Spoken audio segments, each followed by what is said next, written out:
भाई लोग अपने कुर्सी का पेटीकोट बांध लीजिए। पेटीकोट नहीं, गलती बोला गया, पेटी बांध लीजिए, क्योंकि हमारे superstar power star Pawan Singh का एक धमाकेदार गाना आ रहा है जो कि नाम है धनी हो सब धन 80 म्यूजिक परजेंट पर।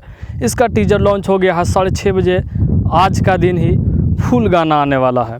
भाई फीमेल सिंगर शिवानी सिंह, वही शिवानी सिंह जो कॉलेज स्कूल में, मिडिल स्कूल में अपना गीत गाकर बहुत ज़्यादा प्रचलित हुई थी। इनका गाना भी अभी प्रमोद प्रेमी साथ, खेसारी लाल यादव साथ, सभी के साथ लगभग गाए गया है और बहुत ही प्यारे, मतलब सुर जो है ना बहुत ही मस्त है।